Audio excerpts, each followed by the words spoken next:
ಅದೇ ರೀತಿ ಒಂದು ಸಾಹಸ ಮಾಡಿದವರು ಉದ್ಯಮಿ ಗಿರಿಧರ್ ಶೆಟ್ಟರು ನಮ್ಮ ಜೊತೆ ನೇರವಾಗಿ ದೂರವಾಣಿ ಸಂಪರ್ಕದಲ್ಲಿದ್ದಾರೆ. ಗಿರಿಧರ್ ಶೆಟ್ಟರು ನಮಸ್ತೆ ಸರ್. ನಮಸ್ತೆ ಸರ್. ಮೊದಲನೇದಾಗಿ ಅಭಿನಂದನೆಗಳನ್ನ ಹೇಳ್ತೀನಿ ಸರ್ ತಮಗೆ, ಯಾಕಂದ್ರೆ ಇಂತಹ ಒಂದು ಭ್ರಷ್ಟಾಸುರರು ನಮ್ಮ ಸಮಾಜದ ಮುಂದೆ ಅವರ ಬಣ್ಣ ಒಂದು ಬಯಲಾಗಿದೆ ಅಂತ ಬಂದಾಗ ಆ ಒಂದು ವಿಚಾರಕ್ಕೆ ಅಭಿನಂದನೆಗಳನ್ನು ಸಲ್ಲಿಸ್ತೀನಿ. ಯಾಕಂತ ಬಂದಾಗ ಬಹಳಷ್ಟು ಜನರು ಹೇಳ್ತಾರೆ ಮೂಡದಲ್ಲಿ ಅದೊಂದು ಭ್ರಷ್ಟಾಚಾರದ ಕೊಂಪೆಯಾಗಿ ಹೋಗಿದೆ ಅನ್ನುವಂಥದ್ದು. ಆದ್ರೆ ನೇರವಾಗಿ ರೆಡ್ ಹ್ಯಾಂಡ್ ಆಗಿ ಸಿಕ್ಕಿ ಬಿದ್ದದ್ದು ಅಥವಾ ಆ ಒಂದು ಸಾಹಸವನ್ನ ಮಾಡಿರುವಂಥದ್ದು ಬಹಳಷ್ಟು ಜನರು ಕಡಿಮೆ. ಹಾಗಿದ್ದಾಗ ತಾವೊಂದು ಆ ಸಾಹಸವನ್ನ ಮಾಡಿದಿರಿ, ಥ್ಯಾಂಕ್ಸ್ ಫಾರ್ ದಟ್. ಆ ಒಂದು ವಿಚಾರಕ್ಕೆ ಮೊದಲನೇದಾಗಿ ಹಾಗಿದ್ದಾಗ ಗಿರಿಧರ್ ಶೆಟ್ರೆ, ಫಸ್ಟ್ ಟೈಮ್ ಕೇಳ್ತಾ ಇದ್ದೀನಿ, ಏನಾಗಿದೆ ಸರ್ ಅಲ್ಲಿ? ಏನು ಡೈರೆಕ್ಟ್ ಆಗಿ ಅವರು ಕೇಳಿರುವಂತಹ ಒಂದು 25 ಲಕ್ಷ ಬೇಡಿಕೆ ಇದೆ ಹಣ, ಏನ್ ಹೇಳ್ತೀರಾ ಸರ್ ಫಸ್ಟ್ ರಿಯಾಕ್ಷನ್? ಅದು ಈಗ ಈ ಭ್ರಷ್ಟಾಚಾರ ಎನ್ನುವಂತಹದ್ದು ಸರ್ವೇ ಸಾಮಾನ್ಯ, ಅಂದ್ರೆ ಎಲ್ಲ ಕಡೆನೂ ಇದೆ. ಆದ್ರೆ ಅದಕ್ಕೊಂದು ಲಿಮಿಟ್ ಇರ್ತದೆ. ಕರೆಕ್ಟ್. ಈಗ ನಮ್ಮ ಮಂಗಳೂರಿನ ಜನ ಕೆಲಸ ಆದ್ರೆ ಆಯ್ತು, ಹಣದ ಆಚೆ ನೋಡುದಿಲ್ಲ. ಹಣ ಸ್ವಲ್ಪ ಕೊಟ್ಟರು ಏನ್ ಸಮಸ್ಯೆ ಇರುದಿಲ್ಲ. ಹಣ ಅಂದ್ರೆ ಅದೊಂದು ಸಾಂಪ್ರದಾಯಿಕ ಇದಾಗಿದೆ ವ್ಯವಸ್ಥೆ.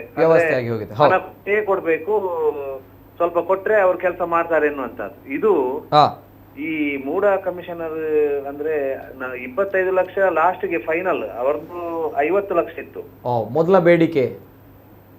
50 ಲಕ್ಷ ಬೇಡಿಕೆ ಇತ್ತು, ಮತ್ತೆ ಅದು ತುಂಬಾ ಬಾರ್ಗೇನ್ ಮಾಡಿ ಅಷ್ಟಕ್ಕೆ ಬಂದದ್ದು. 25 ಲಕ್ಷ ಕೊಡ್ಬೇಕು ಅಂತ ಹೇಳಿ 25 ಲಕ್ಷ ಕೊಡ್ಬೇಕು ಅಂತ. ಓಕೆ. ಈಗ ಈ ಒಂದು ವಿಚಾರದಲ್ಲಿ ನೋಡಿ, TDR ಆಗಿರುತ್ತೆ, ನಿಯಮದಡಿ ಖರೀದಿ ಮಾಡುವಂತಹ ವಿಚಾರ. ಸೊ ಈ ರೀತಿ ಇದ್ದಾಗ ಇದು ಮಂಗಳೂರು ಮಹಾನಗರ ಪಾಲಿಕೆಯಲ್ಲಿ ಪಾಸ್ ಆಗುತ್ತೆ ಅಲ್ವಾ? ಇಲ್ಲಿ ಮೂಡದಲ್ಲಿ ಮಾತ್ರ ಪಾಸ್ ಆಗಲ್ಲ, ಡಿಲೇ ಆಗುತ್ತೆ, ಅಲ್ಲಿ ಕಡತ ವಿಲೇವಾರಿ ಆಗಲ್ಲ. ಅವಾಗ ತಾವು ಹೋಗಿ ವಿಚಾರಿಸ್ತೀರಿ ಯಾಕಾಗಿಲ್ಲ ಅಂತ ಬಂದಾಗ ಏನ್ ನೇರವಾಗಿ ಹೇಳ್ತಾರಾ? ಏನಾದ್ರು ಆಗ್ಬೇಕು, ಕೈ ಬಿಸಿ ಮಾಡಬೇಕು, ಅಥವಾ ಏನೋ ಅವರ ಭಾಷೆಗಳಲ್ಲಿ ಇರ್ತದೆ, ಏನೇ ಹೇಳಿದ್ರು ಏನ್ ನೇರವಾಗಿ ಹೇಳ್ತಾರ ಸರ್, ಹೇಗೆ? ಇದು ಸರ್ ನಮ್ಮ ಒಂದು ಸಾಗರ್ ಪೋರ್ಟ್, ನನ್ನ ಅನುಭವ ಇಂಥದ್ದು ತುಂಬಾ ಅನುಭವ ಇದೆ.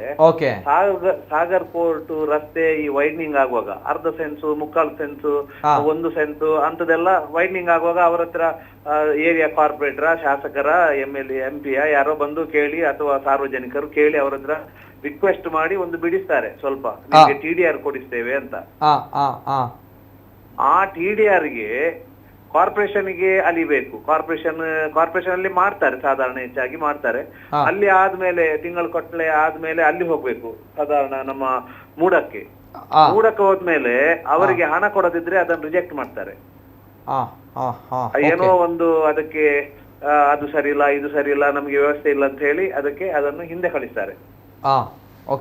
ಅಂದ್ರೆ ಸಮಾಜಕ್ಕೆ ಬೇಕಾಗಿ, ಸಾರ್ವಜನಿಕರಿಗೆ ಬೇಕಾಗಿ ಅವರು ರಸ್ತೆಗೆ ಅವರ ಸ್ಥಳವನ್ನು ಯಾವುದೇ ಒಂದು ಅಪೇಕ್ಷೆ ಇಲ್ಲದೆ ಬಿಟ್ಟು ಕೊಟ್ರೆ ಅದಕ್ಕೆ ಸರ್ಕಾರ ಏನು TDR ಕೊಡ್ತದೆ ಅದನ್ನು ಸಹ ಇವರು ಕೊಡುದಿಲ್ಲ. ಇವರಿಗೆ ಅದಕ್ಕೆ ಅಂದ್ರೆ ನಮ್ಮ ರಸ್ತೆಯಲ್ಲಿ ಆ ಒಂದು ರಸ್ತೆಯಲ್ಲಿ ಯಾರು ಹಣ ಕೊಟ್ಟಿದ್ದಾರೆ ಅವರಿಗೆ ಕೊಟ್ಟಿದ್ದಾರೆ ಇವರು. ಯಾರು ಹಣ ಕೊಡುದಿಲ್ಲ ಅವರಿಗೆ ಕೊಡುದಿಲ್ಲ. ಅವರು ಏನೋ ಒಂದು ಅದರಲ್ಲಿ ಯಾವುದೇ ಒಂದು, ಈಗ ನಮ್ಮ ಡಾಕ್ಯುಮೆಂಟ್ ಆಗ್ಲಿ ಯಾವುದೇ ಒಂದು ಪೇಪರ್ ಅಲ್ಲಿ ಅದರಲ್ಲಿ ಒಂದು ವ್ಯತ್ಯಾಸ ಸ್ವಲ್ಪ ಹೆಚ್ಚು ಕಡಿಮೆ ಇದ್ದೇ ಇರ್ತದೆ. ಅದಕ್ಕೋಸ್ಕರ ಇವರು ಅದನ್ನೇ ಒಂದು ರೀಸನ್ ಮಾಡಿಕೊಂಡು, ಅಂದ್ರೆ ಅವರಿಗೆ ನಾವು ಸಮಾಜದ ಕೆಲಸಕ್ಕೆ ನಾವು ಇರುವುದು, ನಮಗೆ ಸರ್ಕಾರ ಸಂಬಳ ಕೊಡ್ತದೆ, ಅದರ ಬಗ್ಗೆ ಅವರಿಗೆ ಆಲೋಚನೆ ಇಲ್ಲ. ಅವರಿಗೆ ಇದರಲ್ಲಿ ಏನು ಬರ್ತದೆ, ಇದರಲ್ಲಿ ಹೇಗಾದ್ರೂ ಮಾಡಿ ಹಣ ತಕೊಳ್ಬೇಕು ಅನ್ನುವಂತ ಉದ್ದೇಶ ಅವರದ್ದು ಅಲ್ವಾ? ಓಕೆ. ಈಗ 25 ಲಕ್ಷ ರೂಪಾಯಿ ಅಂತ ಬಂದಾಗ ಸಣ್ಣ ಅಮೌಂಟ್ ಅಲ್ಲ, ದೊಡ್ಡದಾಗಿರುವಂತ ಅಮೌಂಟ್. ಹಾಗಿದ್ದಾಗ ಇಷ್ಟು ದೊಡ್ಡ ಮಟ್ಟದಲ್ಲೂ ಕೂಡ ಡೀಲ್ ಆಗುತ್ತೆ ಅನ್ನೋಂಥದ್ದು ಪ್ರಶ್ನೆ. ಹಾಗಿದ್ದಾಗ ಅವರೆಂತ ಸರ್ ನೇರವಾಗಿ ಕೇಳ್ತಾರ, ಹೇಗೆ ಅಂದ್ರೆ ಗೊತ್ತಿಲ್ಲ, ಹೇಗೆ ಕೇಳ್ತಾರೆ ಈ ಇವುಗಳು? ನೇರವಾಗಿ ಅಂದ್ರೆ ಅದಕ್ಕೆ ಸಮಸ್ಯೆ ಮಾತಾಡ್ತಾರೆ. ಅಂದ್ರೆ ಇದು ನಿಮ್ಗೆ ಕೊಡ್ಲಿಕ್ಕೆ ಬರುದಿಲ್ಲ, ಇದು ನಿಮ್ಮ ದೊಡ್ಡ ಎಕ್ಸ್ಟೆಂಟ್, ಇದಕ್ಕೆ ಕೊಡ್ಲಿಕ್ಕೆ ಬರುದಿಲ್ಲ ಅಂತ. ಅಂದ್ರೆ ಅದು ಆಕ್ಚುಲಿ ನೋಟಿಫಿಕೇಶನ್ ಆಗ್ತದೆ, ಆಮೇಲೆ ಫಸ್ಟಿಗೆ ನೋಟಿಸ್ ಮಾಡ್ತಾರೆ, ಕೌನ್ಸಿಲ್ಗೆ ಬರ್ತದೆ, ಕೌನ್ಸಿಲ್ ಅಲ್ಲಿ ಪಾಸ್ ಆಗ್ತದೆ, ಆಮೇಲೆ ಪಬ್ಲಿಕ್ ನೋಟಿಫಿಕೇಶನ್ ಮಾಡ್ತಾರೆ, ಆಮೇಲೆ ಕಮಿಷನರ್ ಹತ್ರ ಹೋಗ್ತದೆ, ಜೆಡಿ ಹತ್ರ ಹೋಗ್ತದೆ, ಕಮಿಷನರ್ ಹತ್ರ ಹೋಗ್ತದೆ, ಆಮೇಲೆ ಪುನಃ ನಿಮ್ಗೆ 20 ದಿವಸದಲ್ಲಿ ನಾವು TDR ಕೊಡ್ತೇವೆ, ನೀವು ನಿಮ್ಮ ಜಾಗವನ್ನು ನಮ್ಗೆ ರಿಜಿಸ್ಟರ್ ಮಾಡಿ ಕೊಡಿ ಅಂತ ರಿಕ್ವೆಸ್ಟ್ ಮಾಡ್ತಾರೆ. ರಿಕ್ವೆಸ್ಟ್ ಮಾಡಿ ಆದ್ಮೇಲೆ ಅಂತ ಹಂತದಲ್ಲಿ ಕೆಲವೆಲ್ಲ ಇರ್ತದೆ, ಅದು ಬೇರೆ ವಿಷಯ. ಹೌದು. ಈಗ ನಮ್ಗೆ ಈ ಸ್ವಲ್ಪ ಸ್ವಲ್ಪ ಅದು ಮಾಮೂಲಿ ಆಗಿದೆ, ಯಾವುದು ಅದಕ್ಕೆ ಏನು ತಲೆ ಕೆಡಿಸ್ಕೊಳ್ಳುದಿಲ್ಲ, ದೊಡ್ಡ ವಿಷಯ ಅಲ್ಲ. ಉದ್ಯಮಿಗಳು ಕೊಡ್ತಾರೆ. ಸಿಗ್ತದೆ ಅಂತ ಅವರ ಲೆಕ್ಕದಲ್ಲಿ ನಿಮ್ಮ ಜಾಗದ ವ್ಯಾಲ್ಯೂ ಎಷ್ಟು, ನಿಮ್ಗೆ ಎಷ್ಟು ಸಿಗ್ತದೆ ಅಂದ್ರೆ ನಮ್ಮ ವ್ಯವಹಾರ ಬಿಸ್ನೆಸ್ಸಿನ ಲೆಕ್ಕಾಚಾರ ಅವರಿಗೆ ಬೇಕು. Correct correct. ಅದರ ಮೇಲೆ ಅವರು ಅವರ ಒಂದು ಲೆಕ್ಕಾಚಾರವನ್ನು ಹಾಕ್ತಾರೆ. ಅವರನ್ನು ಲೆಕ್ಕಾಚಾರ ಮಾಡ್ತಾರೆ. ಫಸ್ಟಿಗೆ ಅವರು ಹಣ ಕೇಳುದಿಲ್ಲ, ಸಮಸ್ಯೆ ಮಾತಾಡ್ತಾರೆ. ನಿಮ್ಗೆ ಅದು ಇಷ್ಟು ಹೀಗೆ ಕೊಡ್ಲಿಕ್ಕೆ ಆಗುದಿಲ್ಲ, ಅಲ್ಲ ಕೊಡ್ಲಿಕ್ಕೆ ಆಗುದಿಲ್ಲ ಅಂತ ನಾನೇ ಇದೇ ಆಫೀಸರ್ ಹತ್ರ ನಾನು ನಿಮ್ಗೆ ಅದು ಇಷ್ಟು ದೊಡ್ಡ ಎಕ್ಸ್ಟೆಂಟ್ ನನ್ಗೆ ಕ್ಲಾರಿಫಿಕೇಶನ್ ಬೇಕು ಅಂತ ಹೇಳಿದ್ರು. ನಾನು ಹೇಳಿದೆ ನಿಮ್ಗೆ ಜಾಗ ತಗೊಳ್ಳುವಾಗ ಗೊತ್ತಿಲ್ವಾ, ನಿಮ್ಗೆ ಜಾಗವನ್ನು ನಮ್ಮ ಜಾಗವನ್ನು ನೀವು ತಕೊಂಡು ರಿಜಿಸ್ಟರ್ ಮಾಡಿ ನಿಮ್ಮ ಹೆಸರಲ್ಲಿ ಮಾಡಿ ಆದ್ಮೇಲೆ ಎಲ್ಲ ಹಂತ ಹಂತ ಕಾರ್ಪೊರೇಷನ್ ಕಮಿಷನರ್ ಇವರಿಗೆ ಈಕ್ವಲೆಂಟ್, ಇವರಿಗಿಂತ ಅಂದ್ರೆ ಸೇಮ್ ಪೊಸಿಷನ್, ಇವರಿಗಿಂತ ಸ್ವಲ್ಪ ದೊಡ್ಡ ಅಧಿಕಾರಿ. ಅವರು ಪಾಸ್ ಮಾಡಿ ಅವರು ನಮ್ಮ ಹತ್ರ ಜಾಗ ತಕೊಂಡು ನಿಮ್ಗೆ 20 ದಿವಸದಲ್ಲಿ TDR ಕೊಡ್ತೇನಂತ ಆದ್ಮೇಲೆ ಅಲ್ಲಿಂದ ಅವರು TDR ಇಶ್ಯೂ ಮಾಡ್ಲಿಕ್ಕೆ ಅವರು ಇಲ್ಲಿ ಕಳಿಸ್ತಾರೆ, ಇಲ್ಲಿ ಮೂಡಕ್ಕೆ.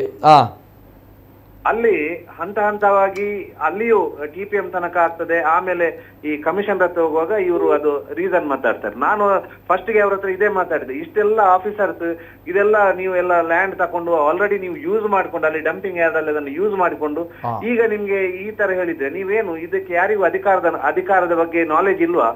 ಇವರೆಲ್ಲ ನಿಮ್ಗೆ ಮಾತ್ರ ಗೊತ್ತಿರೋದು ಇಷ್ಟೆಲ್ಲ, ಇದು ಹಾಗಾದ್ರೆ ಗೊತ್ತಿಲ್ಲದಿದ್ರೆ ಯಾಕೆ ಇಷ್ಟೆಲ್ಲ ಜನರಿಗೆ ತೊಂದರೆ ಕೊಡ್ತೀರಿ? ಇದೆಲ್ಲ ಮಾಡಿ ಆದ್ಮೇಲೆ ಇವ್ರಿಗೆ ಏನು TDR ಕೊಡುವಂತದ್ದು, ಹಾಗೆ ಅಂದ್ರೆ ಕೊಡ್ಲಿಕ್ಕೆ ಆಗುದಿಲ್ಲ ಅಂತ ಅದು ಹೇಳುವಾಗ ನಮ್ಗೆ ಗೊತ್ತಾಗ್ತದೆ. ಬೇರೆ ಏನು ಸರ್, ಈಗ ನಮ್ಗೆ ಎಷ್ಟು ನಮ್ಮೊಂದು ಲಿಮಿಟೇಷನ್ ಇದೆ ಇಷ್ಟು ಕೊಡ್ಲಿಕ್ಕೆ ನಮ್ಗೆ, ಅದು ಆಗುದಿಲ್ಲ. ಅದಕ್ಕೆ ಫಸ್ಟ್ಗೆ ನಾನೊಂದು ಜನ ಕಳಿಸಿದೆ, ನಮ್ಮ ಆಫೀಸ್ ಹುಡುಗನನ್ನು ಕಳಿಸಿದೆ. ಒಂದಿಷ್ಟು ಅಂದ್ರೆ ಒಂದು 5 ಲಕ್ಷ ತನಕ ನಾವು ಕೊಡ್ಲಿಕ್ಕೆ ಏನ್ ಮಾಡುದು, ಕೊಡದಿದ್ರೆ ಅವ್ರು ಮಾಡುದಿಲ್ಲ. ನಾವು ಯಾರ್ಯಾರ ಹಿಂದೆ ಹೋಗಿ ಪುನಃ ಅದಕ್ಕೆ ಸಮಸ್ಯೆ ಮಾಡಿಕೊಳ್ಳುವುದಕ್ಕಿಂತ ಆಗ್ಲಿ ಅಂತ ಹೇಳಿ ನಾವು ತಯಾರಾದೆವು. ಅಂದ್ರೆ ಲಿಮಿಟೆಡ್ ಅದಕ್ಕೆ ಕೊಡ್ಲೇಬೇಕು, ಇಲ್ಲದ್ರೆ ಅವರು ಮಾಡುದಿಲ್ಲ. ಯಾವ್ದು ವ್ಯವಸ್ಥೆ ಅಂದ್ರೆ ಅವರು ಅಲ್ಲಿ ಕೊಟ್ಟು ಬಂದಿದ್ದೇವೆ ಅಂತ ಹೇಳ್ತಾರೆ. ಅಲ್ಟಿಮೇಟ್ಲಿ ಕೆಲಸ ಆಗ್ಬೇಕು, ಅದಕ್ಕೋಸ್ಕರ ಕೊಡ್ಲೇಬೇಕು ಅಂತ ಪರಿಸ್ಥಿತಿಯಲ್ಲಿ ಇರ್ತೀರಾ ತಾವು? ಹೌದು. ನಮ್ಗೆ ಅಂದ್ರೆ ಈಗ ಅದರ ಹಿಂದೆ ಪುನಃ ಫೈಲ್ ಹಿಂದೆ ಹೋಗುದು ಸಮಸ್ಯೆ ಆಗುದಕ್ಕಿಂತ ಇದು ಹೋಗ್ಲಿ ಅಂತ ಹೇಳಿ ನಾವೊಂದು ಅವರಿಗೆ ನಾವು ರೆಡಿ ಆಗಿರ್ತೇವೆ. ನಾವು ಇದು ಕೊಡ್ಲೇಬೇಕು ಅಂತ ಎನ್ನುವಂತ ಒಂದು ಅವರ ವ್ಯವಸ್ಥೆ ಅಡಿಯಲ್ಲಿ, ಈ ವ್ಯವಸ್ಥೆ ಅಡಿಯಲ್ಲಿ ನಾವು ಕೊಡ್ಲಿಕ್ಕೆ ರೆಡಿ ಆಗಿರ್ತೇವೆ. ಮತ್ತೆ ಏನ್ ಮಾಡ್ಲಿಕ್ಕೆ ಆಗುದಿಲ್ಲ, ಇದೊಂದು ಸಮಾಜದ ಪಿಡುಗು. ಇದನ್ನು ಏನ್ ಮಾಡ್ಲಿಕ್ಕೆ ಇನ್ನು ಯಾರು ಬಂದ್ರು ಇದನ್ನು ಸರಿ ಮಾಡ್ಲಿಕ್ಕೆ ಆಗುದಿಲ್ಲ. ಆದ್ರೆ ಯಾವುದಕ್ಕೊಂದು ಲಿಮಿಟೇಷನ್ ಇರ್ತದೆ. ಹೌದು ಹೌದು, ಸತ್ಯ. ಇವರು ಮತ್ತೆ ನಾನು ಇವರು ಒಂದು ಅಡ್ವೊಕೇಟ್ ಮತ್ತು ನಮ್ಮ ಒಂದು ಆಫೀಸ್ ಹುಡುಗನನ್ನು ಒಟ್ಟಿಗೆ ಕಳಿಸಿದೆ. ಇವರು 50 ಲಕ್ಷದಿಂದ ಸ್ಟಾರ್ಟ್ ಮಾಡ್ತಾರೆ. ಅವರು ನನ್ಗೆ ಹೇಳಿದ್ರು ಇವತ್ತು 30 ಲಕ್ಷ ತನಕ ಹೋದೆವು, ಅವ್ರು ಕೇಳುದಿಲ್ಲ ಅಂತ. ಹಾಗಾದ್ರೆ ನೀವು ಹಿಂದೆ ಬನ್ನಿ, ಅದಕ್ಕೆ ಏನ್ ಮಾಡ್ಬೇಕು ಮಾಡುವ ಅಂತ ಹೇಳಿ ಮತ್ತೆ ನಾನು ಸೀದಾ ಇವರಿಗೆ ಮಾತಾಡಿದೆ, ಲೋಕಾಯುಕ್ತಕ್ಕೆ. ಹೀಗೆ ಉಂಟು, ಅದನ್ನು ಏನ್ ಮಾಡುದು ಅಂತ. ಅದಕ್ಕೆ ನೀವು ಬೇಕಾದ ವ್ಯವಸ್ಥೆ ಮಾಡಿ ಅಂತ ಹೇಳಿದ್ರು. ಅದಕ್ಕೆ ಮತ್ತೆ ಅದರ ಹಿಂದೆ ಹೋಗ್ಬೇಕಾಯ್ತು. ಒಮ್ಮೆ ಅವ್ರ ಹತ್ರ ಹೋದ್ರೆ ಮತ್ತೆ ನಮ್ಗೆ ಹಿಂದೆ ಬರ್ಲಿಕ್ಕೆ ಆಗುದಿಲ್ಲ. ಸರ್, ಇದು ನಡೆದಿರುವಂತಹ ಒಂದು ಘಟನೆ ಅಲ್ವಾ ಸರ್?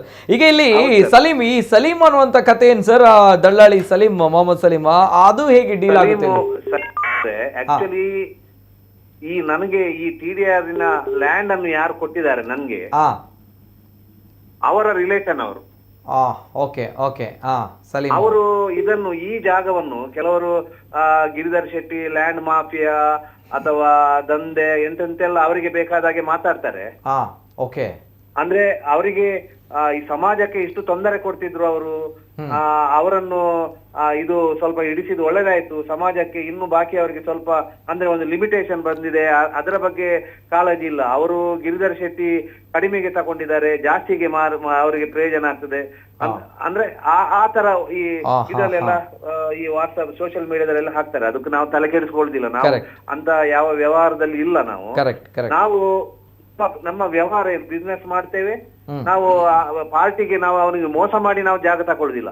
ಆ ಜಾಗ ಒಂದು 5 ವರ್ಷದ ಮುಂಚೆ ಇದು ಕಾರ್ಪೊರೇಷನ್ಗೆ ಬೇಕು ಅಂತ ಹೇಳಿ, ಆವಾಗ ಕಾರ್ಪೊರೇಷನ್ ಅಲ್ಲಿ ಕಾಂಗ್ರೆಸ್ ಆಡಳಿತ ಇತ್ತು. ಅವರು ಬೇಕು ಅಂತ ಹೇಳಿ ಅದನ್ನು ಕಮಿಟಿಯಲ್ಲಿ ಪಾಸ್ ಮಾಡಿ ಸರ್ಕಾರಕ್ಕೆ ಕಳುಹಿಸಿ ಅಲ್ಲಿ ಫಂಡ್ಸ್ ಇಲ್ಲ ಅಂತ ಹೇಳಿ ರಿಜೆಕ್ಟ್ ಆಗಿದೆ 5 ವರ್ಷ ಮುಂಚೆ ಇದು. ಸರಿ. ಅದು 5 ವರ್ಷದಲ್ಲಿ ಆ ಲ್ಯಾಂಡ್ ಓನರ್ ಅದು ಅಂದ್ರೆ ಡಂಪಿಂಗ್ ಯಾರ್ಡಿನ ಹತ್ರ ಇತ್ತು. ಇದ್ದ ಕಡೆ ಎಲ್ಲರಿಗೂ ಇದ್ದ ಬಿಲ್ಡರಿನ ಹತ್ರ ಎಲ್ಲ ಹೋಗಿದ್ದಾರೆ 5 ವರ್ಷದಲ್ಲಿ. ಅವರು ಸುಸ್ತಾಗಿ ಅವರಿಗೆ ಲಾಸ್ಟಿಗೆ ಅವರು ನನ್ಗೆ ಕರೆದ್ರು. ನಾನು ಕರೆದು ಮತ್ತನ್ನು ನೋಡುವಾಗ ಇದು ಇದು ಯಾವ್ದಕ್ಕೆ ಯೂಸ್ ಆಗ್ಬಹುದು ಅಂತ ಆಲೋಚನೆ ಮಾಡುವಾಗ ನಾನು ಆವಾಗ ಅಕ್ಷಯ ಶ್ರೀಧರ್ ಇದ್ರು ಕಮಿಷನರ್.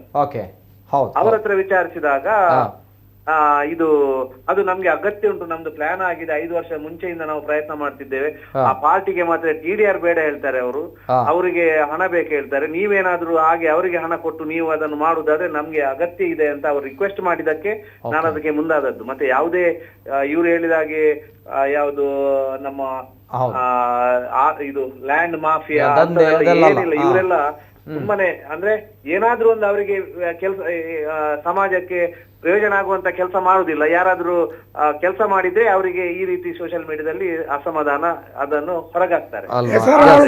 ಈ ಸಲೀಂ ಎಂಬವರು ಅವರ ರಿಲೇಷನ್ ಲ್ಯಾಂಡ್ ಓನರ್ ಇದು. ಅವರು ಮೊದಲು ಪ್ರಯತ್ನ ಮಾಡಿದ್ರು, ಆಮೇಲೆ ಅವರನ್ನು ಬಿಟ್ಟು ನಮ್ಗೆ ಬೇರೆ ಯಾರೋ ತೋರಿಸಿ ನಾನ್ ಪರ್ಚೇಸ್ ಮಾಡಿದ ಲ್ಯಾಂಡ್. ಆವಾಗ ಅವರು ಅದರ ಹಿಂದೆ ಆ ಫೈಲ್ ಹಿಂದೆ ಬಿದ್ದಿದ್ರು. ಸ್ವಲ್ಪ ನಮ್ಗೆ ಸ್ಟಾರ್ಟಿಂಗ್ ಅಲ್ಲಿ ಸಮಸ್ಯೆ ಮಾಡಿದ್ರು.